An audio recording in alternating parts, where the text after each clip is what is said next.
இப்போ அதெல்லாம் பார்க்க போகிறோம். இந்திய சுதந்திரம், சரி, இந்திய பொருளாதாரம் சுதந்திரத்துக்கு முன்னரும் பின்னரும். பிரிட்டிஷ்காரன் வர்றதுக்கு முன்னாடி வரைக்கும் கதை வேறு. அதான் சொன்னல, ஒரே நாடெல்லாம் கிடையாதுங்க. சொல்ல ராமராஜ்யம், அந்த ராஜ்யம், இந்த ராஜ்யம், அதெல்லாம் கிடையவே கிடையாது. ஒவ்வொரு ஊரும் ஒரு நாடு. ஆனால் ஊர் பேர் கூட பாருங்கள், தமிழில் நாடுன்னு தான் இருக்குது. வளநாடு, இந்த மாதிரி நிறைய பேர் வரும். ஏன்னா வேறு நாடு ஏதாவது சொல்லுங்கள். ராம்நாடு, வளநாடு, அதெல்லாம் சின்ன சின்ன ஊர் தான். அது ஒரு நாடு. அந்த ஊர் கலாச்சாரம் ஒரு மாதிரி இருக்கும், பக்கத்து ஊர் கலாச்சாரம். இவன் வேறு சாமி கும்பிடுவோம், அவன் வேறு சாமி கும்பிடுவோம். அப்படி தான். அப்படி ஆயிரக்கணக்கான நாடுகள் சேர்ந்து தான் இந்த இந்திய துணைக்கண்டம். ஓகேவா? இங்கிலீஷ்காரன் கொண்டு வந்து என்ன பண்ணுறான், அவன் கண்ட்ரோலில் கொண்டு வந்து ஒரே அரசாங்கமாக உருவாக்குறான். அதுதான் இந்திய துணைக்கண்டம். பாகிஸ்தான், இந்தியா, பங்களாதேஷ். அப்புறம் எங்கே இந்த நாடெல்லாம் கொண்டு வரானுங்க.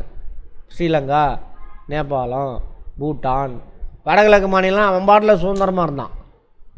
ட்ரைப்ஸ் அவங்க. நம்ம மாடர்ன் லைஃபுக்கு அவங்களுக்கு சம்மந்தமே இல்லை. பட் அங்கெல்லாம் வளம் இருக்குது, அதெல்லாம் போய் பிடிக்கிறான், கொள்ளையடிக்கிறான். அவங்க கட்டுப்பாட்டு கொண்டு வரான். யார் இப்போ இருக்குல்ல, இது மணிப்பூர், நாகாலாந்து, திரிபுரா, மிசோரம், சரியா? அதெல்லாம் அவங்க கண்ட்ரோல். அப்புறம் மியான்மர் பிடிப்பான். எல்லாம் என்னது, அங்கே உள்ள வளங்களை சுரண்டுறதுக்காக. இதெல்லாம் ஒரே நாடாக வச்சுருப்பான். அப்புறம் நிறையா நம்ம ஊரில் இருக்கிற நாடுகள் என்ன, ஒரு 500 சமஸ்தானங்கள் பிரிட்டிஷ்காரன் கண்ட்ரோலில் நம்ம ஊர் ராஜா ஆட்சி செஞ்சுக்கிட்டு இருப்பான். அவன் சொல்கிறத அங்கே இம்ப்ளிமெண்ட் பண்ணுவான்.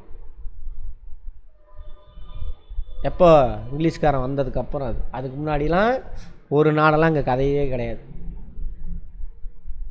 ஓகேவா? என்னென்னு பார்ப்போம். அதேமாரி கிராம பொருளாதாரமாக இருந்துச்சு. முதல் நிலை தொழிலில் தான் அதிகமாக ஈடுபட்டுட்டு வந்தாங்க. அப்புறம் வேர்ல்டு வைடு பார்த்தோம்னா நம்ம தமிழ் இதில் கூட பார்த்துருப்போம். நம்ம தமிழ்நாட்டினுடைய பருத்தி ஆடைகள் வந்து அவ்வளோ ஃபேமஸ். ஆமாம், ஒரு சேலையை சுருட்டி ஒரு மூக்குப்பொடி டப்பா இருக்குல்ல, அதுக்குள்ளே அடைச்சிடலாமா. அப்போ அவ்வளோ மெலிசாக நெஞ்சிருக்கான். நூற்று மெலிசாக நெஞ்சிருக்கான். மூக்குப்பொடி டப்பா இருக்குல்ல, இத்தனையும் இருக்கும். அதேமாதிரி எஜிப்தில் இருக்குல்ல மம்மி, அதுக்கு சுற்றின காட்டன் நம்ம தான் சப்ளை பண்ணியிருக்கோம்.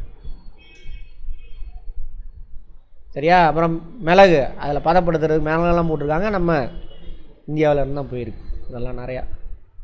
இப்போது அதேமாதிரி பார்த்துருப்போம் சிந்து சமவெளி மக்கள். அதாவது திராவிடம், இந்திய துணைக்கண்டத்துலேருந்து உலகம் ஃபுல்லாக இங்கேருந்து இந்த பக்கம் யூரோப்பு, அரேபியாவுக்கு சப்ளையாக இருக்குது. அதுமாதிரி இந்த பக்கம் ஆசிய நாடுகள், கிழக்கு ஆசிய நாடுகள், சீனா, கீனா, தென்கிழக்கு ஆசிய நாடுகள் அப்போயே என்ன இருக்குது, வர்த்தகம் நடந்திருக்கு. அப்புறம் தான் இந்தியாவுக்கு வரலாறில் பார்த்துருப்போம், இந்த ரூட்டெல்லாம் கட்டாயிரும். கரை வழி, பட்டு வழியெலாம் என்ன ஆயிரும், கட்டாயிரும். ஒரே நிமிஷம் இருங்க. பட்டு வழி மேப்பை ஃபுல்லாக மனசில் வச்சு பாருங்கள். இந்த ரூட்டு எல்லாம் கட்டாயிரும். எனக்கு அங்கே ஒட்டாம நம்பர் அந்த கதையெல்லாம் சொல்லியிருப்பேன் ஹிஸ்ட்ரியில், அதை விட்டுருங்க. அப்போ இந்தியா கடல் வழி கண்டுபிடிக்கணும். அப்படி வந்து இந்தியாவுக்கு வருவானுங்க. அது இதோட விளைவால் தான் பயங்கரமான இந்த கார்பரேட் இந்த கான்செப்டெல்லாம் இப்போ இந்தியாவுக்கு வழி கண்டுபிடிக்க வந்து தான் நடக்கும். அப்போ தான் என்ன பண்ணுவான், உலகம் ஃபுல்லாக அவன் கண்ட்ரோலுக்கு போகுது. உலகம் ஃபுல்லாக இருந்து ரா மெட்டீரியல் அங்கே போகுது. அந்த ரா மெட்டீரியலை ஃபினிஷ் ப்ராடக்டாக மாற்றி எல்லா நாட்டுக்கும் சேல் பண்ணுறானுங்க. அப்போ தான் மாஸ் ப்ரொடக்ஷன். அதனோட விளைவு தான் அது இண்டஸ்ட்ரியல் ரெவல்யூஷன், தொழில் புரட்சி. அதனால தான் உலகம் ஃபுல்லாக சப்ளை பண்ணும்பொழுது என்ன ஆகுது, லாபம் அதிகமாகும். லாபம் அதிகமானா என்ன ஆகும், அது வந்து ஒரு கொஞ்சம் பார்ட் எடுத்து ரிசர்ச் அண்ட் டெவலப்மெண்ட்டுக்கு பணத்தை போடுவான், புதுசாக தயாரிக்கிறது. அதோட நீட்சி தான் இன்றைக்கி வரைக்கும். இன்றைக்கி ஒரு மாடல் ஒரு மொபைலில் அடுத்த மாதம் புது மாடல் வரும். அதே கம்பெனியில் அட்வான்ஸ்டு அடுத்த நாளே வந்துடுது. அன்றைக்கி தொடங்கினது தான். சரியா? அப்போ உலக பொருளாதாரத்தில் தாக்கத்தில் இந்தியா முக்கியமான நாடு. பார்ப்போம் என்ன சொல்லியிருக்கானுங்க. காலனித்துவம், காலனியலிசம் அப்படிம்பாங்க. அப்படின்னாக்கா ஒரு நாடு கிடையாது, ஒரு ஒரு கம்பெனி அல்லது ஒரு நாடே வச்சுக்கோங்க, இன்னொரு நாட்டில் போய் என்ன பண்ணுறது, குடியேறுறது. அதுக்கு பேர் தான் கலோனியலிசம். குடியேறி அந்த நாட்டை கட்டுப்படுத்துறது, அந்த நாட்டிலே இருக்கிறது. அப்படி இந்தியாவுக்கு காலனி ஒன்றானது. யூரோப்பியன் கண்ட்ரிஸ்லாம் அந்த கடல் வழி கண்டுபிடிச்சோன்னா புது நாடெல்லாம் இருக்கா, அங்கே போய் குடியேறி அங்கே உள்ள வளங்கள்லாம் எடுத்துகிட்டு அவன் நாட்டுக்கு போய் முடிவுற்ற பொருளாக கொண்டு போய் திரும்ப அந்த நாட்டில் விற்கிறது. அதான் காலனித்துவம். இன்னொரு பேர் இம்பீரியலிசம் அப்படின்னு சொல்லுவாங்க. சரியா? தமிழ்லேயே அதே தான். இங்கே பாருங்கள், காலனித்துவம்னா என்ன டெஃபினேஷன் கொடுக்குறான். 2 நாடுகளுக்கிடையே சமூக பொருளாதார தொடர்புகளில் ஒரு நாடு அதிகாரம் செலுத்தும் நிலையிலும் மற்றொரு நாடு அடிமையாக இருப்பதையும் குறிக்கும். நோட் பண்ணிக்கணும். அப்போ பிரிட்டிஷ்காரன் நம்மளை வந்து பிடிச்சானா, நம்மக்கிட்ட இருந்து பொருளை எடுத்துகிட்டு போகிறான், அங்கேருந்து பொருளை எடுத்துகிட்டு வரான். அவனுடைய சமூக விஷயம்னா அது இங்கே தாக்கத்தை ஏற்படுத்துது. கிறிஸ்தவ மதம் உருவாகுது, எல்லோரும் ஆண் பெண் சமம்னு வருது, பொதுக்கல்வி வருது, எல்லாம் அங்கேருந்து வந்துச்சு, அங்கேருந்து வந்தது. அதேமாதிரி அவனுக்கு அடிமை யார் இருக்கா, நம்ம இருக்கோம். அடிமை என்ன நடந்தா அவன் சொல்கிறத நம்ம அப்படியே செய்கிறது. அதெல்லாம் சும்மா புரிஞ்சுட்டு மட்டும் வாங்க. அதிகார நிலையில் உள்ள நாடு தான் அதிகாரம் செலுத்தும் நாட்டின் மீது அரசியல் கட்டுப்பாடு மட்டும் இல்லாமல், அரசியல் நாடு தான் நம்ம நாட்டுக்கான சட்டத்திட்டத்தை உருவாக்குறது, பொருளாதார கொள்கையிலும் தீர்மானிக்கிறது. பொருளாதார கொள்கை என்னென்ன அர்த்தம், எந்த பொருள் ஒரு நாட்டில் வாங்கிறது விற்கிறது. இப்போ நம்ம நாட்டில் உற்பத்தி ஆகிற பொருளுக்கு அவன் டேக்ஸ் அதிகமாக போடுவான், அவன் நாட்டிலேருந்து வரதில்ல பொருள், அதுக்கு டேக்ஸை கம்மி பண்ணிடுவான். அப்போ அவன் பொருளோட விலை என்ன எப்படி இருக்கும், கம்மியாக இருக்கும். நம்ம பொருள் சேல் ஆகாது, அவன் பொருள் இங்கே சேல் ஆகும், அவன் நாட்டுக்காரனுக்கு வருவாய். புரிஞ்சுதா? பாருங்கள், எல்லா எக்கனாமிக்ஸ் கான்செப்ட்லாம் புரிஞ்சிட்டு வந்தீங்கன்னா தான் இது புரியும். நம்ம ஃபஸ்ட்லேருந்து ஒழுங்காக வீடியோ பார்த்துட்டே வரணும். அது இந்த இன்ட்ரொடக்ஷன் படிக்கிறோம்ல, அதுக்கு தெளிவாக புரிஞ்சிருந்தால் மட்டும்தான் இன்ட்ரொடக்ஷன் புரியும். எடுத்தோடனே எல்லா பாடத்தோட இன்ட்ரொடக்ஷன் படிச்சிங்கன்னா ஒன்றும் புரியாது. உள்ளுக்குள்ளே உள்ளதனுடைய சுருக்கம் தான் அது இன்ட்ரொடக்ஷன். அப்போ ஒரு விஷயத்தை சுருக்கமாக சொல்லணுன்னா என்ன வேணும், நிறையா புரிஞ்சு வச்சுருக்கணும். அதான் ஒரு இது சொல்லுவாங்க, ஒருத்தர் ஒரு 10 வருஷம் முயற்சி செஞ்சு 10 வருஷமாக ஒரு நூல் எழுதி முடிக்கிறார். நூல் வெளியீட்டு விழா நடக்குது, சரியா? 250 300 பக்கம், உண்மையாக நடந்த சம்பவம் அது. 300 பக்கத்துக்கு அந்த நூலை எழுதியிருக்காரு.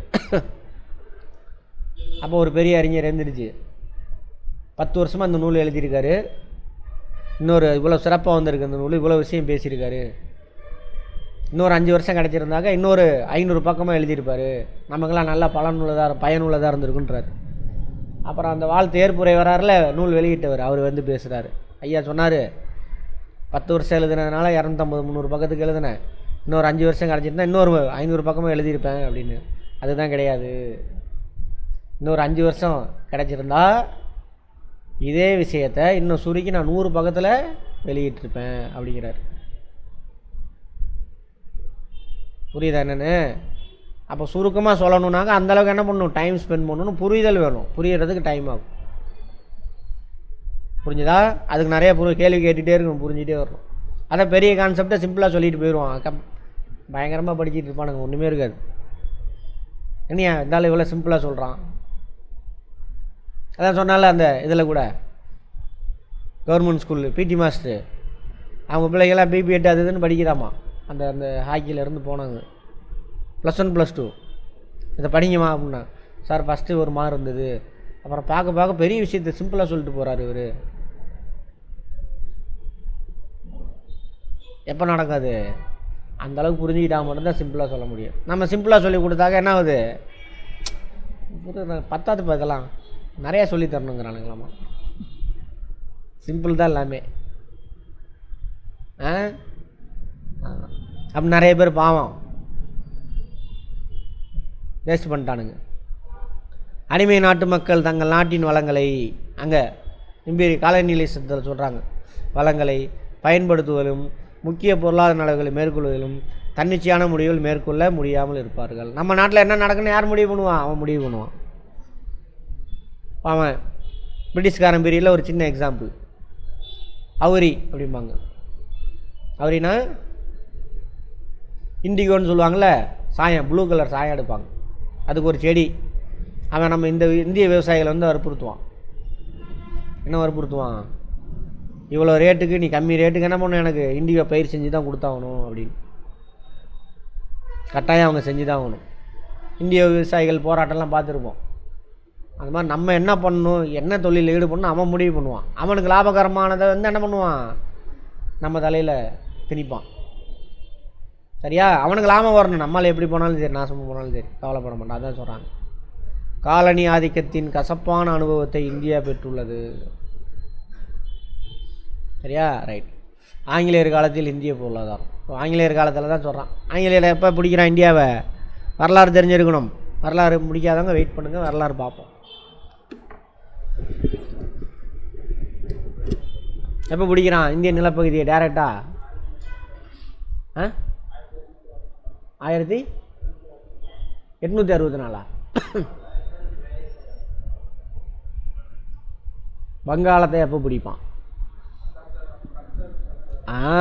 1700 1764 800ன்னு சொல்லிட்டீங்க.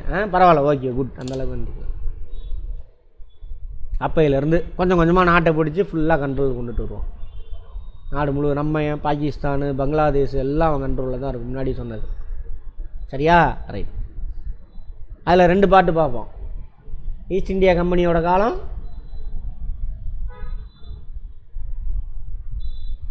குயினோட காலம். ஈஸ்ட் இந்தியா கம்பெனி என்ன பண்ணுவான்?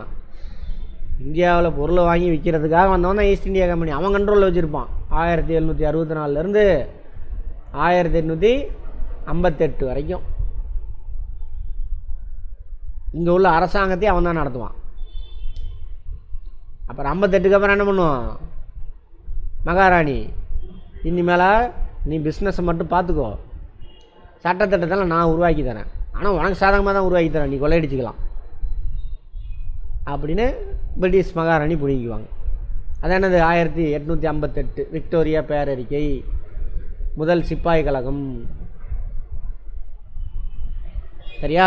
கேட்டுட்டு வாங்க. ஹிஸ்ட்ரி முடிக்காதவங்க வெயிட் பண்ணுங்க. இப்படிலாம் இருக்கா அப்படின்னு கேட்டுவாங்க. ஐயோ இது நமக்கு தெரியலேன்னு பார்க்கக்கூடாது. இதெல்லாம் இருக்கா அப்படி பார்க்கணும். அதான் ஆட்டிடியூடு. இந்த ஆட்டிடியூடு தான் சூப்பர், கற்றுக்கலாம். இவ்வளோதான் இருக்கா அப்படின்னு. குழந்த மாதிரி. குழந்தை ஏதாவது புதுசு காமிச்சிங்கன்னா என்ன பண்ணும்? குழந்த அப்படின்னு பார்க்கும்.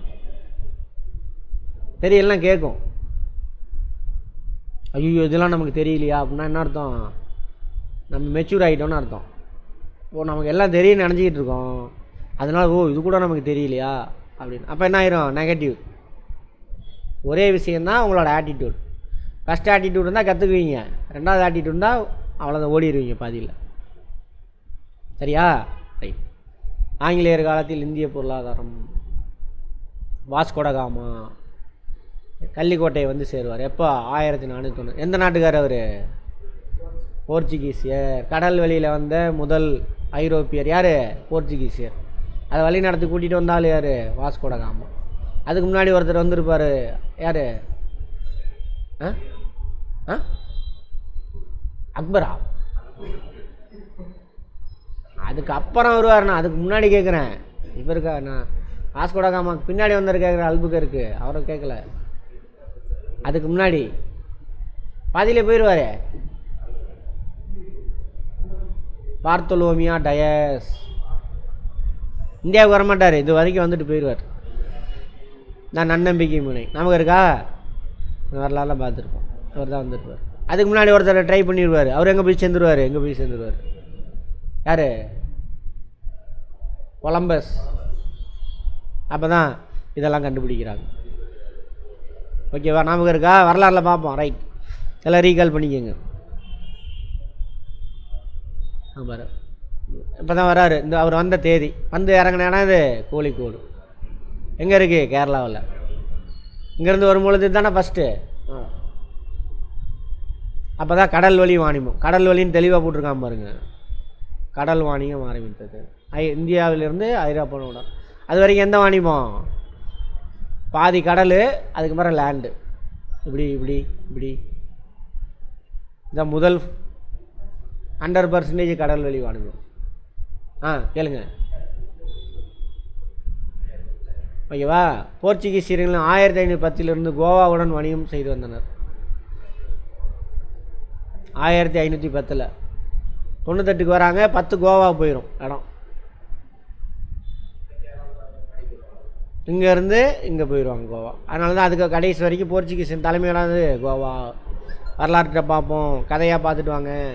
படிக்காதீங்க தயவு செஞ்சு. படிக்கிறது தான் பிரச்சனை. நம்ம படிப்பு என்ன அர்த்தம்? படிக்கிறதுனா புரிஞ்சுக்கிறது தான் படிப்பு. நம்ம தப்பாக கொஸ்டின் அண்ட் ஆன்சரை மனப்பாடம் பண்ணி உங்கள் டேலண்ட் எல்லாத்தையும் நாசம் பண்ணிட்டானுங்க. இப்போ இருக்குது, மாற்றிக்கிட்டீங்கன்னா முடிஞ்சு போச்சு.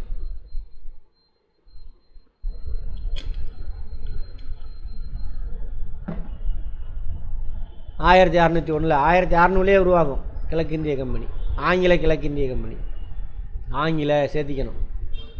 East India Company. ஏன் சார் ஈஸ்ட் இந்தியா வருது? இதெல்லாம் வெஸ்ட் இண்டீஸ்ன்னு நினச்சிக்கிட்டானுங்க. இங்கே இருக்கிறது தான் இந்தியா, இது ஈஸ்ட் இந்தியா. அந்த வரலாறு அப்புறம் பேசுவோம். அவங்களுக்கு ஈஸ்ட்டில் இருக்கனால ஈஸ்ட் இந்தியா கம்பெனி.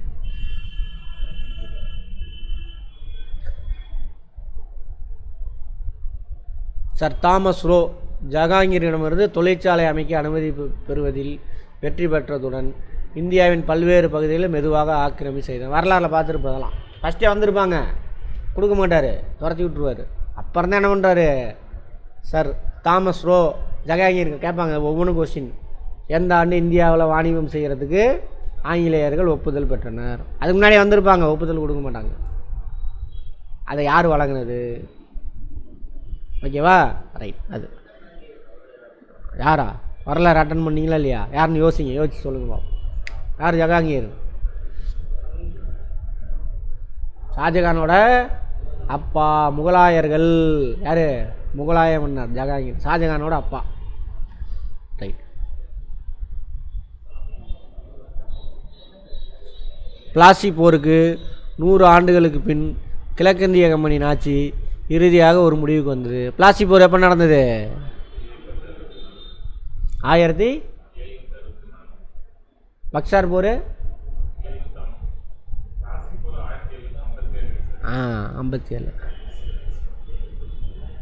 பக்சார் போர் தானே இது? ஆமாம். இதிலேருந்து 100 ஆண்டுகள் கழித்து 1858 போட்டிருக்கானா? அதோட வரலாறோடு லிங்க் பண்ணிட்டு வரணும். வரலாறு பார்க்காதவங்க கேட்டுகிட்டே வாங்க, அங்கே போய் பார்த்துக்குவோம். 1858 கவர்மெண்ட்டுக்கு போயிடுச்சு. கிழக்கிந்திய கம்பெனி கண்ட்ரோலில் இருந்த நம்ம நாடு எங்கே போயிடுச்சு? அவங்க பிரிட்டிஷ் கவர்மெண்ட். அங்கே நம்ம இந்தியாவில் என்ன நடக்கணும்னு அங்கே பிரிட்டிஷ் பார்லிமெண்ட்டில் சட்டம் போட்டு இங்கே அனுப்பி வைப்பாங்க. இங்கே ஒரு ஏஜென்ட் இருப்பார். இப்போ யார் இருக்கா ஏஜென்ட் இந்தியாவுக்கு? பிரைம் மினிஸ்டர் இருக்கார்ல, அது மாதிரி. அப்போ ஒரு ஏஜென்ட், அந்த ஆளுக்கு பேர் என்னது? வைஸ்ராய். அங்கேருந்து வர சட்டத்தை வச்சு இவர் இங்கே செயல்படுத்துவார். பார்த்தோமாங்க வரலாற்றில் பாருங்கள். இந்தியாவை ஆளும் அதிகாரத்தை கிழக்கிந்திய கம்பெனியிடமிருந்து ஆங்கிலேய அரசுக்கு மாற்றி ஒரு சட்டம் இயற்றப்பட்டது. அதாவது விக்டோரியா பேரறிக்கை சட்டம் போடுறாங்க, கவுன்சில் ஆக்ட். கிழக்கிந்திய கம்பெனி அதிகாரம் ஆங்கிலேய அரசுக்கு மாற்றப்பட்ட போது இந்திய பொருளாதார நிலைமை முழுவதுமாக மாற்ற இயலவில்லை. கிழக்கிந்திய கம்பெனிகிட்டேருந்து அரசாங்கம் தான் ரன் பண்ணிகிட்டு இருந்தால், பிஸ்னஸ் ரன் பண்ணிகிட்டு இருந்தான். யார்? ஆங்கில கிழக்கிந்திய. அவன் ஒரு கம்பெனி, இப்போ ரிலையன்ஸ் கம்பெனி, இன்ஃபோசிஸ், அந்த மாதிரி நிறையா இருக்குல்ல இந்தியாவில். இவனுங்க போய் என்ன பண்ணுறானுங்க, இப்போ ஆப்பிரிக்காவில் ஒரு நாட்டை பிடிச்சி அதானி கம்பெனி அவன் ஆட்சி செஞ்சுக்கிட்டு வரான். அப்புறம் நம்ம இந்தியன் கவர்மெண்ட்டு நீ பிஸ்னஸ் மட்டும் பார்த்துக்கோ, சட்டத்தெல்லாம் நாங்கள் எங்கள் பார்லிமெண்ட்லேருந்து அனுப்புகிறோன்னா அவன்கிட்டருந்து பறிச்சிக்கிறாங்க. அதே கதை தான். பறிச்சது அதானி மட்டும்தான் நாங்கள் இருந்தோம். அதுக்கப்புறம் என்ன பண்ணுவாங்கன்னா, நீ பிரிட்டன்லேருந்து எந்த கம்பெனி வேணாலும் என்ன பண்ணலாம், இந்தியாவில் போய் பிஸ்னஸ் பண்ணலான்னு சொல்லிடுவானுங்க. அது இதுக்கு முன்னாடியே நடந்திருக்கும். அது வரைக்கும் மோனோபோலியாக இருக்கும். ஈஸ்ட் இந்தியா கம்பெனி மட்டும்தான் இந்தியாவில் வந்து பிஸ்னஸ் பண்ண முடியும். அதெல்லாம் வரலாற்றில் பார்ப்போம். சரியா, ரைட். ஆங்கிலேயர் கால வரலாறு அங்கே பாருங்கள். ஆங்கிலேயர் காலத்துக்கு முன்னாடி எப்படி இருந்துச்சு? இந்திய பொருளாதாரம் கிராமத்தை சார்ந்து வாழ்ந்து வந்தது. அந்தந்த கிராமம் அது ஒரு சூப்பராக இருக்கும். அப்போது கிராம பொருளாதாரமானது சுயசார்பு பொருளாதாரமாக இருந்தது. அந்த கிராமத்துக்கு தேவையானது அந்த கிராமத்தில் எல்லாம் ப்ரொடக்ஷன் ஆகிரும்.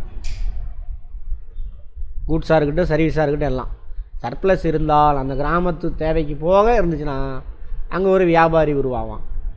அதை எடுத்துகிட்டு பக்கத்து கிராமத்தில் கொண்டு போய் விற்பான். வரலாற்றில் படிச்சிருப்போம், அல்லது தமிழ் நூலில் படிச்சிருப்போம். சரியா?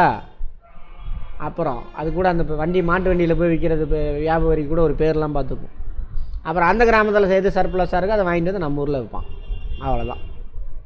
அப்புறம் இந்த கிராமங்களோட தேவையெல்லாம் பூர்த்தி அடைய போக இந்திய நிலப்பரப்பில் இருக்கக்கூடிய எல்லா கிராமம் பூர்த்தி அடைய போக சர்ப்ளஸ் இருந்தால் தான் என்ன ஆகுது, எக்ஸ்போர்ட் ஆகுது.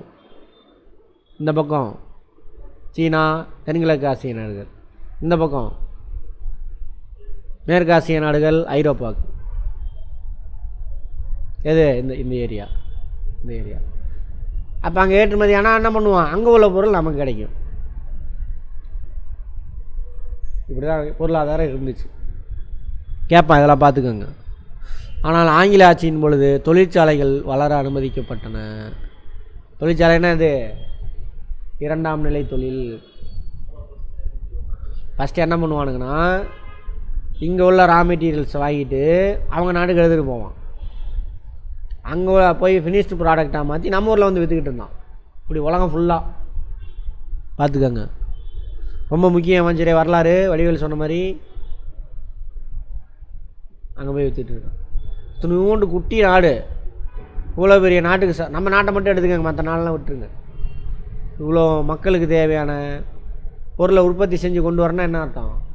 அங்கே அந்தளவுக்கு பணியாளர் இருக்கணும், பணியாளர் பற்றாக்குறை. ஓகேவா? அப்போ அங்கே உள்ள ஃபேக்ட்ரியை அங்கே ஓப்பன் பண்ண வேணாம். பணியாளர் பற்றாக்குறை வந்தால் என்ன ஆகும்?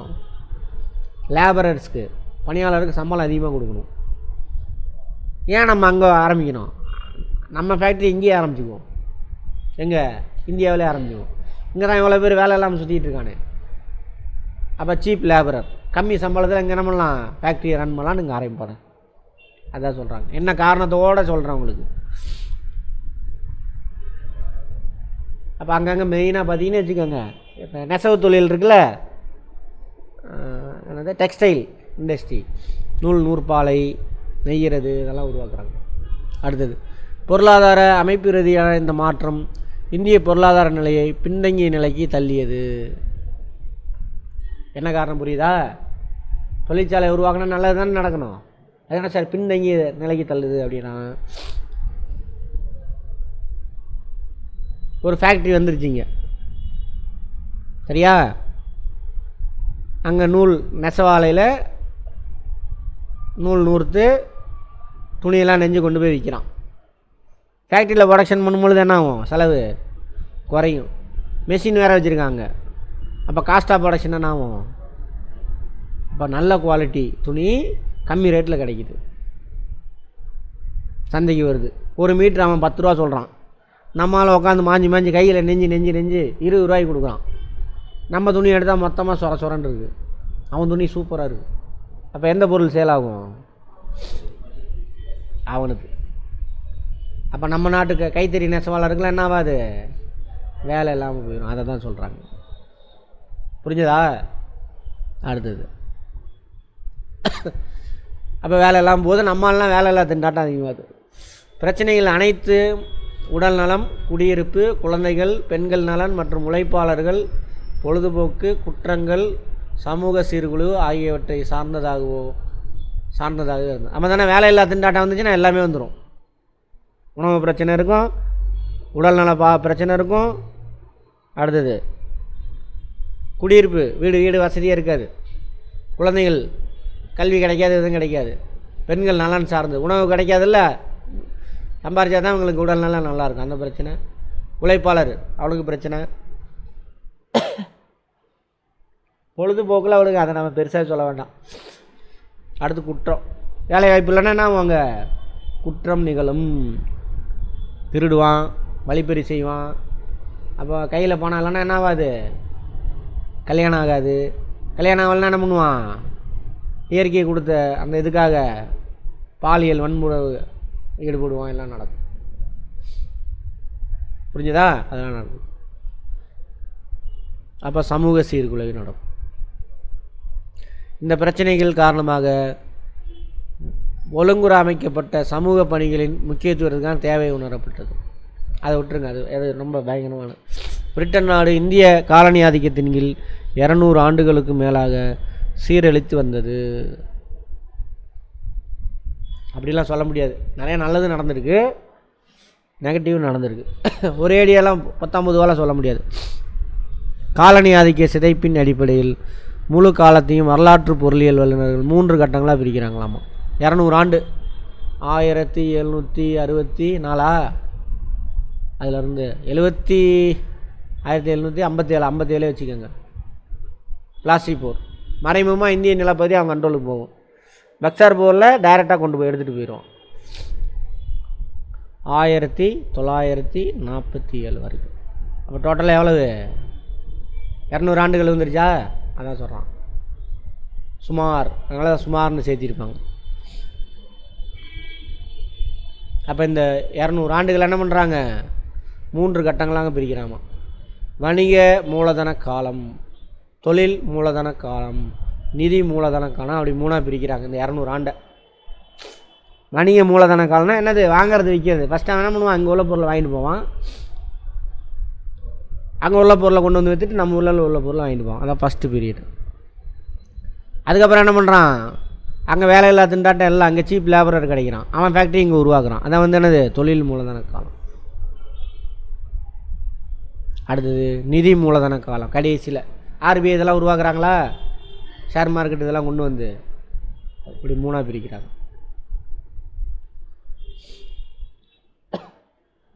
வணிக மூலதன காலம் 57லேருந்து 13 வரைக்கும். பொருள் இங்கேருந்து வாங்கிட்டு போகிறது, அங்கேருந்து விற்கிறது, அவ்வளோதான். கிழக்கிந்திய கம்பெனியின் முக்கிய நோக்கம் இந்திய மற்றும் கிழக்கிந்திய பொருட்களை முற்றுரிமையாக வாணிபம் செய்து லாபம் ஈட்டுவது. முற்றுரிமையான மோனோபோலி. அவங்க நாட்டில் நிறைய கம்பெனி இருக்கும். ஆனால் கிழக்கிந்திய கம்பெனி மட்டும்தான் என்ன பண்ணணும்? பொருளை அங்கே வாங்கிட்டு போய் அது வரைக்கும் வச்சுருப்பாங்க. 1813 வரைக்குமே ராணிக்கிட்ட சப்போர்ட் வாங்கிட்டு ஆங்கில கிழக்கிந்திய கம்பெனி மட்டும்தான் இங்கேருந்து பொருளை வாங்கிட்டு போய் அவங்க நாட்டில் விற்கும். மற்ற கம்பெனிலாம் இருக்குல்ல, ஏதோ ஒன்று இப்போ அதானி அம்பானி அந்த மாதிரி நிறைய கம்பெனி இருக்கும். அவங்களாம் இந்தியாவுக்கு வரவே முடியாது 13 வரைக்கும். அதுக்கப்புறம் 13 வந்து ஒரு லைட்டாக ஒரு அங்கே உள்ள மற்ற கம்பெனிலாம் கேட்பான், நாங்கள் அந்த கம்பெனிக்கு மட்டும் கொடுக்குறோம், நாங்களாம் என்ன பண்ணுறோம் அவங்க மற்றவனை போய் பிஸ்னஸ் பண்ணுன்னு திறந்து விடுவாங்க. அதுதான் இக்காலகட்டத்தில் பிரிட்டனில் தொழில் மூலதனத்தை முன்னேற்ற இந்தியா ஒரு முக்கிய சுரண்டல் பிரதேசமாக கிழக்கிந்திய கம்பெனி. பிரிட்டனில் தொழில் மூலதனத்தை பெருக்க. தொழில் மூலதனம் நான் அங்கே ஃபேக்ட்ரி கிட்டலாம் உருவாக்கணும், அதுக்கு பணம் வேணும். அப்போ இங்கேருந்து வாங்கிட்டு போய் விற்கிறான்ல, அங்கேருந்து கொண்டு வந்து இங்கே விற்கிறான். இதனால் பணத்தை திரட்டுறான். நிறையா லாபம் வந்தால் என்ன பண்ணுவேன்? ஃபேக்ட்ரி நிறையா கட்டுவான். அங்கே ஃபேக்ட்ரி கட்டுறான் ஃபஸ்ட்டு. அதான் ஃபஸ்ட்டு பார்ட். 1750 மற்றும் 1760களில் வங்காளமும் தென்னிந்தியாவும் கிழக்கிந்திய கம்பெனி அரசியல் நெருக்கடிக்கு உள்ளான போது முற்றுரிமை வணிகத்தின் நோக்கம் நிறைவேறியது. இந்த காலகட்டத்தில் தான் ஆகும், வங்காள வீழ்ச்சி அடையும், அதுக்கு முன்னாடி நம்ம தென்னிந்தியா வீழ்ச்சி அடையும். அந்த சிற்றரசர்கள்லாம் என்ன பண்ணுவோம்? அவங்க கண்ட்ரோல் கொண்டு போவான். அதான் சொல்கிறாங்க. உபரிகளை இங்கிலாந்திற்கு கடத்துவதில் இந்நிர்வாகம் வெற்றி பெற்றது. ஒரே ஆள் இங்கே உள்ள சர்ப்ளஸ் பொருளை வாங்கி, ஜமீன்தார் இந்த மாதிரி ஆள்லாம் வாங்கி அவங்க நாட்டுக்கு கொண்டு போகிறான். அங்கே வேறு யாரும் இந்தியாவில் உள்ள பொருளை அங்கே யாரும் வைக்க மாட்டான். அப்போ நல்லா கொள்ள லாபத்துக்கு அங்கே விற்கிறான். யார்? ஆங்கில கிழக்கிந்திய கம்பெனி. 2-3 கம்பெனி இருந்தால் என்ன அவன் போட்டி போட்டு கம்மி ரேட்டுக்கு போகும். ஒரே ஆள் இவன் சொல்கிறான், இந்தியாவிலேருந்து வந்திருக்கு பட்டு வாங்கிறியா இல்லையா, எவ்வளோப்பா ரேட்டு வாங்கிறதுக்கு இருக்கான் ஆள், அவன் சொல்கிறது தான். அப்போ கொள்ள லாபம் யாருக்கு? East India Company. அந்த லாபத்தை வச்சு நம்மளாம் அடுத்த லெவலுக்கு போவானுங்க. எல்லாவற்றுக்கும் மேலாக கம்பெனியின் அலுவலர்கள் அனைவரும் நேர்மையற்று ஊழல் நிறைந்தவர்களாக இருந்தனர். அதுக்கு மேலே கம்பெனி அலுவலர், கம்பெனி ஈஸ்ட் இந்தியா கம்பெனியாக தான் ஒர்க் பண்ணுறதுக்கு அவனை அப்பாயின்மெண்ட் பண்ணுறான். அவன் என்ன பண்ணுவானாக்கா, ஈஸ்ட் இந்தியா கம்பெனிக்கு 100 ரூபாய்க்கு பொருள் வாங்குறான்னு வச்சுக்கோங்க, அவன் பர்சனலாக ஒரு 20-30 ரூபாய்க்கு பொருள் வாங்கிடுவான். கம்பெனிக்கே 100 ரூபாய்க்கு தான் வாங்குறானாக்கா, இவனுக்கு என்ன பண்ணுறது? ஆளுக்கு 20-30க்கு வாங்கிக்கிறது. அங்கே போய் கம்பெனி பொருளை கம்பெனி விற்று அவன் லாபம் எடுத்துக்குவான். இவன் என்ன பண்ணுவான்? தான் பர்சனலாக பிளாக்கில் வாங்கி வச்சுருக்கான்ல, அதை விற்று இவன் பணக்காரன் ஆயிடுவான். யார்? கம்பெனிக்கு போகாத அந்த லாபம். அதுதான் சொல்கிறாங்க. புரியுது அர்த்தம் என்னென்னு? ரைட். இதெல்லாம் வந்து என்ன காலம்? முதல் காலகட்டம். வணிக மூலதனம், ட்ரேட் கேபிட்டல் பீரியட். வேறு ஏதாவது டேம் யூஸ் பண்ணியிருக்கானு பார்த்துக்கோ. நம்ம அப்படியே டிரான்ஸ்லேட் பண்ணோம்னா தப்பாக போயிடும் ஒரு சிலர். எதுலேருந்து எது வரைக்கும்? 1757லேருந்து பிளாசி போர்லேருந்து மெர்ச்சன்ட், ட்ரேடு மெர்ச்சன்ட் எல்லாம் ஒன்று தான். Period of merchant capital. மெர்ச்சன்ட்னா ட்ரேடு தான், ட்ரேடுக்கு இன்னொரு பேர். பொருளை வாங்கி விற்கிறது, அவ்வளோதான். அது பீரியட் ஆஃப் ஃபினான்ஸ். அதுக்கு முன்னாடி period of production, industrial capital. அந்த லாபத்தை வச்சு என்ன பண்ணுறாங்க? தொழில்துறையை நிறையா ஃபேக்ட்ரியெலாம் உருவாக்குறான். இதுலேருந்து இது வரைக்கும் இது 57லேருந்து 1813 மோனோபோலியாக இருப்பான். யார்? ஈஸ்ட் இந்தியா கம்பெனி மட்டும். இங்கே உள்ள பொருளை வாங்கிட்டு போய் அங்கே சேல் பண்ணுறான். அடுத்து என்ன ஆகுது? ஓகே,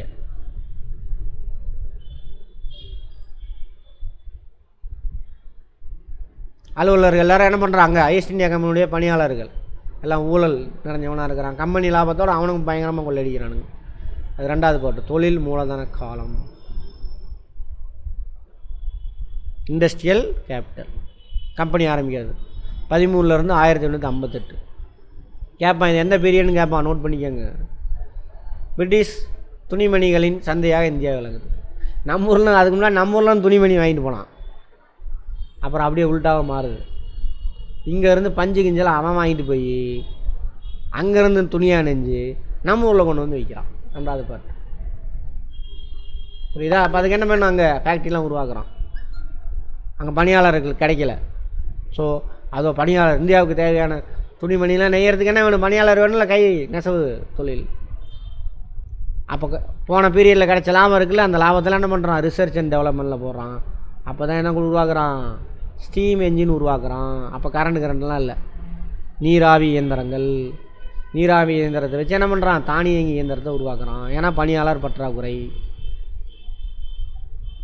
எதில், நெசவு தொழிலில். கேட்பாங்க இதெல்லாம் கேள்வி. எந்த துறையில் முதல்ல தொழில் புரட்சி உருவானுச்சு, எந்த துறையில், நெசவு தொழிலில், டெக்ஸ்டைலில். எந்த நாடு, அதுக்கு முக்கியமான காரணம் யார், இந்தியா. இங்கேருந்து கிடைச்ச லாபம். ஓகேவா? லைட்டாக அப்போ சொல்லியிருப்பேன் நான், ஹிஸ்ட்ரியில் கூட இதை டீட்டெயிலாக சொல்லியிருக்க மாட்டேன். இதுதான் இந்தியாவிலிருந்து மலிவு விலையில் பெறப்பட்ட கச்சா பொருட்கள் இங்கிலாந்துக்கு ஏற்றுமதி செய்யப்பட்டு, கச்சானா அதான் பருத்தி எக்ஸாம்பிள். முழுமை பெற்ற பொருட்கள் இந்தியாவிற்கு அதிக விலையில் இறக்குமதி செய்யப்பட்டன. இதனால் இந்தியர்கள் எப்படி வஞ்சிக்கப்பட்டனர், எதனால், அங்கே ப்ரொடக்ஷன் பண்ணி இங்கே சேல் பண்ணுறான். இதனால் இந்தியர்கள் எப்படி வஞ்சிக்கப்படுவார்கள், அந்த பொருளை வாங்குவான், நம்ம பொருள் சேல் ஆகாது. 23ஆம் புலிகேசியில் கூட வரும் பாருங்க, அதே கதை தான். பாரம்பரிய கைவினைப் பொருட்கள் தூக்கி எறியப்பட்டன. இப்போ வரைக்கும் பாருங்கள், நம்ம ஆள் பொருளாக பார்த்து வாங்குவான். எது பயங்கரமாக சமூகத்தில் பேர் இருக்கும், எதுக்கு சமூகத்தில் புகழ் இருக்கும், அதிக ரேட்டு. நம்ம தானே ட்ரெஸ் பார்த்தோன்னே ஆலன்னு சொல்லி அப்போ பிராண்ட் எடுப்போம். உட்லாண்ட் ஷூ வேணாம், அது மாதிரி அதை தான் வாங்க ஆரம்பிப்போம். நம்ம நல்லா இருக்குன்னு சொல்லி நம்ம பொருளை வாங்க மாட்டோம். அதோட சூப்பராக இருக்கும், வாங்க மாட்டோம். எக்ஸாம்பிள் பாருங்கள், இந்த கோல்கேட் இதெல்லாம் இருக்குல்ல, க்ளோஸ்அப், இதெல்லாம் இன்ஜெக்ஷன் பல்படின்னு ஒன்று இருக்குது. எத்தனை பேருக்கு தெரியும், தெரியாது யாருக்கும். அதை வாங்கி இப்போ யூஸ் பண்ணால் நம்மளை பார்க்குறான் பைத்தியக்காரன், என்னடா அவன் பண்ணால் பல்பொடி யூஸ் பண்ணிகிட்டு இருக்கிறான், இன்ஜெக்ஷன் பல்பொடி அப்படின்னு. அந்த அந்த பல்பொடி நீ பல் ஆடிட்டு இருக்கிறப்ப நீங்களே யூஸ் பண்ணி பாருங்கள். ஏதோ பல் ஆடுதுன்னு வச்சுக்கோங்க, ஒரு 4 நாளைக்கு அந்த பல்பொடி யூஸ் பண்ணுங்கள், பல் ஆடாது. சாம்பல் கலரில் இல்லை, அது ஒரு கலராக இருக்கும், மஞ்சள் கலர் மாதிரி இருக்கும். ஆமாம், ஆனால் எத்தனை பேர் யூஸ் பண்ணுவாங்க, எத்தனை பேருக்கு தெரியும், அதெல்லாம் ஓகே. இந்த இன்ஜெக்ஷன் பல்பொடி சேலத்தில் தான் தயாராகுது. ஆடுற பல் அசையாது, அது கிழவனுக்கெலாம். அதுக்கு நான் அந்த 90 வயசில் அவனுக்கெலாம் ஒன்றும் பண்ண முடியாது. இளைஞர்களுக்கு ஏதோ ஒரு காரணம் தான் பல் ஆடுதுன்னு வச்சுக்கோங்க, தேய்ச்சினா அசையாது. அந்த மாதிரி எத்தனை பேருக்கு தெரியும், இன்னும் இருக்குது, சரியா? அந்த மாதிரி நிதி மூலதன காலம். அடுத்தது இப்போ தான் என்ன வருது, 58. அதுக்கப்புறம் 19ஆம் நூற்றாண்டில் இறுதி வருடங்களில் இருந்து சுதந்திரம் அடைந்த வரலான காலம் 3வது காலகட்டம். 58 வரைக்கும் முடிஞ்சா செகண்ட் பார்ட். 19 பார்ட்னால் 1858 அப்புறம். அதுவும் கடைசி காலம் 1870 90ன்னு வச்சுக்கோங்க. 70 80க்கு மேலே இருந்து 1947 வரைக்கும். இக்காலகட்டத்தில் வியாபார நிறுவனங்கள், செலாவணி ஏற்றுமதி இறக்குமதி நிறுவனங்கள், மாற்று வங்கிகள் மற்றும் சில மூலதன ஏற்றுமதியில் நிதி ஏகாதிபத்தியம் தன்னுடைய ஆதிக்கத்தை செலுத்த தொடங்கியது. இந்தியாவில் இருக்கக்கூடிய பேங்க்கு, ஃபாரின் எக்ஸ்சேஞ்சு, வியாபாரம் எல்லாம் அவங்க கண்ட்ரோலில் இருக்குது. ஆர்பிஐ யார் போட்டிருப்பா, அவங்க கண்ட்ரோலில் தான் இருக்கும். இந்தியாவில் ரயில்வே ட்ராக் போடுவான், அதுக்கு இன்வெஸ்ட்மெண்ட் பண்ணது யார், அவன் நாட்டு கம்பெனி தான். சார் அவங்க நாட்டில் போட்டு தான். அப்போ ரயில்வேயில் வரக்கூடிய லாபம்லாம் யார் எடுத்துகிட்டு போயிருப்பான், அவனே எடுத்துகிட்டு போயிடுவான். புரியுதா? எல்லாமே அவங்க கொண்டு வரும். இந்திய மூலதனத்தை கொள்ளையடித்து இந்தியாவில் இருப்பு பாதையை பாருங்கள், நம்மக்கிட்ட வந்த லாபம் தான். இருப்பு பாதைங்க அவன் தான் போட்டான். அவன்கிட்ட வந்த லாபத்தில் போட்டான். அப்போ ரயில்வே ட்ராக் இறங்கிறான், சாலை வசதி உருவாக்குறான். எதுக்காக உருவாக்கணும் இதெல்லாம்? முன்னாடியே பேசியிருப்போம். இப்போது இந்தியா நிலப்பகுதி இருக்குது, இங்கேருந்து ரயில்வே ட்ராக் எல்லாம் இணைச்சிருக்கணும். அங்கே அந்த ரயில்வே ட்ராக்கு என்ன பண்ணுவான், சின்ன சின்ன ரோடு வசதிலாம் இணைச்சிருப்பான். இங்கே துறைமுகம், ரயில்வே ட்ராக்கு துறைமுகத்துக்கு போகும். இங்கே ரயில்வே இப்போ சேலம் ஜங்ஷன் இருக்கா, சேலத்தை சுற்றியில் உள்ள கிராமத்தில் உள்ள ரா மெட்டீரியல்லாம் ரோடு வழியாக அங்கே கொண்டு வந்துடுவாங்க. அங்கேருந்து ரயில்வே ட்ராக்கில் எங்கே போயிடும், ஹார்பருக்கு போயிடும். அங்கேருந்து எங்கே போயிடும், அது லண்டனுக்கு போகும் ரா மெட்டீரியல். அங்கே போய் ஃபினிஷ்டு ப்ராடக்டாக மாத்திரம் திரும்ப கொண்டு வந்து இங்கே வைக்கிறது. அது மட்டும் நான் சிம்பிளாக முடிச்சுட்டு அது இன்னும் பெருசு ப்ராடாக கொண்டு போகணும். பிரிட்டிஷ்காரனுக்கு நம்ம நாடு மட்டும் கிடையாது, பிரிட்டிஷ்காரனுக்கு நிறைய நாடு வச்சுருந்தான். பாருங்க, உலகத்தில் நிறைய நாடு, இங்கே இது இது ஆசிய நாடுகள், ஆப்பிரிக்கா அங்கே நாடுகள், இதெல்லாம் அவங்க கண்ட்ரோலில் இருந்துச்சு. இங்கே ப்ரொடக்ஷன் ஆகி எந்தெந்த நாட்டில் எது ஃபேவரபுளாக இருக்கோ, இப்போ நம்ம ஊரில் பருத்தி ஆடை உற்பத்தி செய்கிற சீப் காஸ்ட்டுன்னு வச்சுக்கோங்க, நம்ம ஊரில் ப்ரொடக்ஷன் பண்ணி எல்லாருக்கும் பண்ணுறது. அதே வட அமெரிக்காவில் ரொட்டி கிட்டி சீப்பாக இருக்குன்னு வச்சுக்க, அங்கே ப்ரொடக்ஷன் பண்ணி நம்ம ஊரில் கொண்டு வந்து வைக்கிறது. இப்படி செம்மையாக கொள்ளலாம் அடிக்கிறானுங்க. அதுதான் சொல்கிறாங்க. அங்கே அஞ்சலகத்துறை, போஸ்டலு தான் ப்ரைவேட்டு தான், சரியா? பாசன வசதி, டேம் கேம்லாம் கட்டினால எதுக்கு பாசன வசதி உருவாக்கணும்? நம்ம ஊரில் டேம் கட்டி விவசாயம் செஞ்சாக்க அவனுக்கு என்ன நன்மை?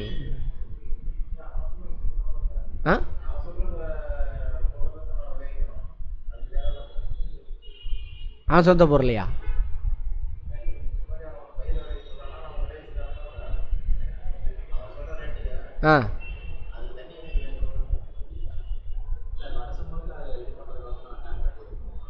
இப்போ நான் அவனுக்கு நெசவு தொழில் இருக்குது, நெசவாலை இருக்குது, அதுக்கு என்ன வேணும்? ரா மெட்டீரியல் வேணுமா? ரா மெட்டீரியல் எங்கே விளையும்? விவசாயத்தில் தான் விளையும். ஐயா வாங்க, விவசாயத்தில் தான் விளையும். அப்போ இங்கே ரா மெட்டீரியல் கிடைச்சா தான் என்ன ஆகும்? அப்போ விவசாயம் நல்லா இருக்குன்னா என்ன பண்ணணும்? டேம். நம்மளுக்கு தான் தெரியும், ஜாகிரபியில் படிச்சிருப்போம். வருஷம் ஃபுல்லாக மழை பெய்யாது, கொஞ்ச நாள் தான் மழை பெய்யும். அந்த தண்ணியை தேக்கி வச்சு வருஷம் ஃபுல்லாக பயன்படுத்துறது. அதுக்காக தான் பண்ணான், வேறு ஒன்றுமே கிடையாது.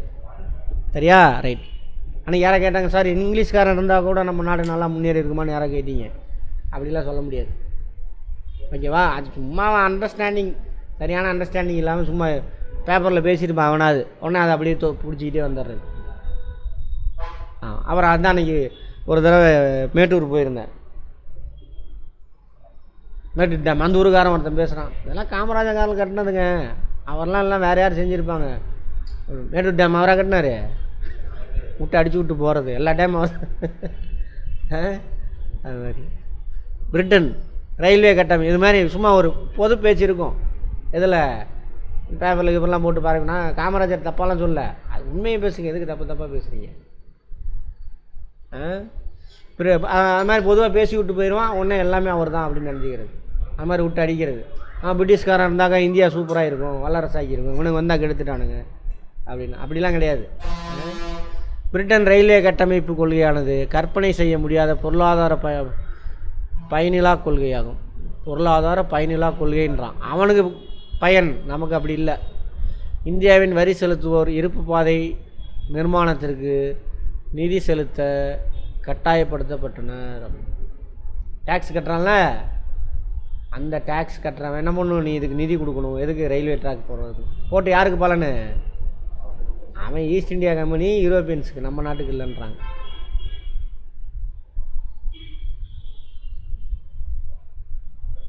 ஓகேவா? 1858 ஈஸ்ட் இந்தியா கம்பெனி இருக்கும் பொழுதே ரயில்வே ட்ராக் போட்டுருவான். ஆமாவா? எப்போ ரயில்வே ட்ராக் யாரோட பீரியடு? டல்ஹௌசி. ஃபஸ்ட்டு ட்ராக்கு எந்த வருஷம்? 53, 1853 டல்ஹௌசி. தானே தான் ஃபஸ்ட்டு ட்ராக். அப்புறம் இந்தியா ஃபுல்லாக போடுவாங்க, அதெல்லாம் பார்த்துருக்கோம். ரைட். இந்த காலகட்டத்தில் என்ன? அப்போ 3 காலகட்டமாக பிரிச்சுட்டான். ட்ரேடு, மெர்ச்சன்ட் பீரியடு, அதாவது வர்த்தக காலம். எது வரைக்கும்? 1757 1813 வரைக்கும். ரெண்டாவது காலகட்டம் மூலதன காலம். அங்கே அவங்க நாட்டில் தொழிற்சாலை உருவாக்குறது, தொழில் மூலதன காலம் அவங்க நாட்டில். அடுத்து 3வது நிதி காலம். இங்கே எல்லா நிதி நிறுவனம் எல்லாத்தையும் அவங்க கண்ட்ரோல் கொண்டுட்டு வரோம். அப்போ தான் ரயில்வே ட்ராக் போடுறது அதெல்லாம் எல்லாமே 58ஓட முடிஞ்சு. அடுத்து 2வது பார்ட் 58க்கோ யாருக்கு கண்ட்ரோலுக்கு போயிடுச்சு? பிரிட்டிஷ் கவர்மெண்ட்டுக்கு போயிடுச்சு. அதுக்கப்புறம் என்ன நடந்துச்சு பார்ப்போம். இதை மட்டும் பார்த்துடலாமா? ரைட். இதுதான் முன்னாடியே சொல்லியாச்சு, ஒரே லைனில் சொல்லிட்டேன். பருத்தி மட்டும் எக்ஸாம்பிளாக வச்சு சொன்னோம். ஹை குவாலிட்டி மெட்டீரியல்ஸ் லோ காஸ்ட்டில் அவன் ப்ரொடக்ஷன் பண்ணி சேல் பண்ணுறான். ஸோ நம்ம நாட்டில் இருந்த அந்த பாரம்பரிய கைவினை தொழிலாம் என்னாச்சு? அழிஞ்சு போச்சு. நான் பருத்தி மட்டும் சொன்னேன், அது மாதிரி நிறையா தொழில். அதுதான் இந்திய கைவினை பொருட்களுக்கு உலக அளவில் மிகுந்த வரவேற்பு இருந்தது அதுக்கு முன்னாடி வரைக்கும். அப்போ இண்டஸ்ட்ரியல் ரெவல்யூஷன், இயந்திரங்கள், லோ காஸ்ட்டு. ஸோ அவன் பொருள் சேல் ஆக ஆரம்பிச்சு. நம்ம பொருள்லாம் சேல்ஸ் இல்லாமல் போயிடுது. அப்போ நிறைய பேர்த்துக்கு வேலை இல்லாமல் போயிடும். வறுமையின் பிடியில் மீறுறாங்க. எல்லோரும் விவசாயத்தை நம்பி போகணும். விவசாயத்தில் எல்லாத்துக்கும் சோறு போட முடியுமா? முடியாது.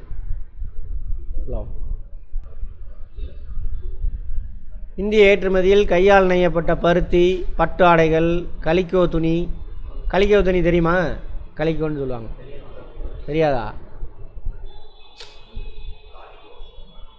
இந்த பைண்டிங் பண்ணும்போது சைடில் ஒட்டுவாங்கள்ல, அதுதான் அது. காலிக்கோ துணி, கலிக்கோமா. அலங்கார பொருள், மரச்சிற்பங்கள், இதெல்லாம் முக்கியமான இடம் பெற்று இருந்துச்சு. உலக அளவில் ஃபேமஸ். அதேமாரி அங்கே குஜராத் பக்கம்லாம் பார்த்திங்கன்னா வைரம் இதெல்லாம் இருக்குல்ல, அதெல்லாம் பயங்கர ஃபேமஸ். இதெல்லாம் தஞ்சாவூர் போனியா தலையாட்டி பொம்மை, அந்த வெங்கல பொருட்கள் இதெல்லாமே. பாகுபாடான சுங்கவரி கொள்கை மூலம், சுங்கவரின்னா இது எக்ஸ்போர்ட் இம்போர்ட்டில் போடுறது, புரியுதா? நம்ம நாட்டு பொருள் எக்ஸ்போர்ட் பண்ணுறோன்னு வச்சுக்கோங்க, அதுக்கு டேக்ஸ் அதிகமாக போடுறது. அவன் நாட்டில் வர இம்போர்ட் பண்ணுறான்ல, அதுக்கு டேக்ஸ் என்ன பண்ணுறது? அப்போ நம்ம நாட்டு பொருள் எக்ஸ்போர்ட் ஆகாது, சரியா? நம்ம ஊர்லேயும் விற்காது. ஏன்னா அவன் கம்மி ரேட்டுக்கு கொண்டு வரான உள்ள பிரச்சனை. அதே அவன் ஃபேக்ட்ரியில் உற்பத்தி ஆகி வெளிநாட்டுக்கு எடுத்துகிட்டு போகிறான்னு வச்சுக்கோங்க, அதுக்கு டேக்ஸ் கம்மி பண்ணிக்கிறேன். எல்லாம் பண்ணாங்க. வேண்டுமென்றே இந்திய கைவினைப் பொருட்களை அளித்தது.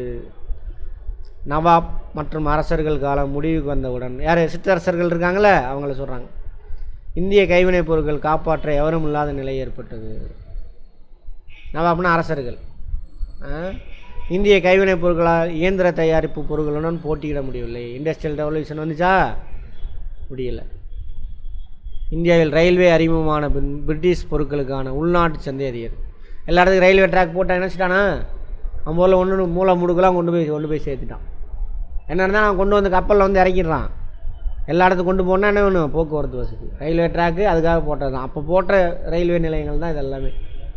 அப்புறம் அங்கேருந்து என்ன பண்ணுது? கிராமத்தில் இணைக்கிறது.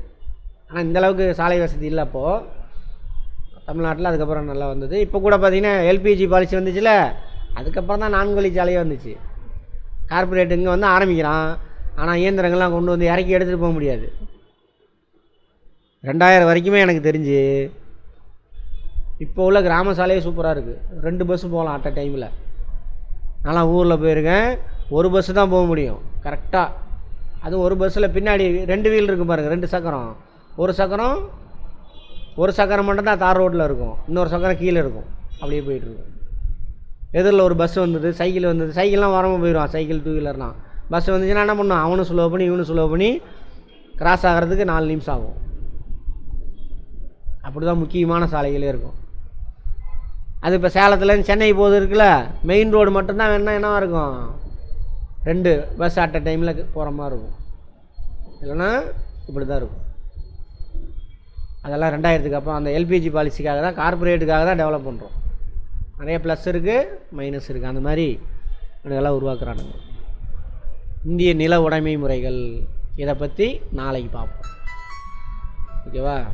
சரி, இந்த முறையெல்லாம் ஹிஸ்ட்ரிலையும் படிச்சிருப்போம், இன்னொரு தடவை பார்ப்போம். இதனால் என்ன ப்ளஸ்ஸு மைனஸு என்னென்ன இருக்குது? ஜமீன்தாரி முறை, மகள்வாரி முறை, ரயத்வாரி முறை, அதெல்லாம் என்னென்ன நடந்துச்சு? தொழில் மற்றும் காலனி முதலாளித்துவம், கேபிட்டலிசம், இதோட முடிஞ்சு போச்சு. இதோட என்னது? பிரிட்டிஷ் காலத்தில் என்ன நடந்தது? அதுக்கப்புறம் நாடு சுதந்திரம் அடைஞ்ச உடனே 91க்கு முந்தைய காலகட்டம் இதெல்லாம் பார்த்துருப்போம். 48 முதல் தொழில் கொள்கை தீர்மானம், 56 அதேமாரி இண்டஸ்ட்ரியல் பாலிசி, அதிலேருந்து தொடங்குது. அப்புறம் 5 ஆண்டு திட்டங்கள், எந்தெந்த திட்டத்தில் என்னென்ன பண்ணாங்க அப்படிங்கிறதெல்லாம் முக்கியமான ஏரியா அது பார்ப்போம்.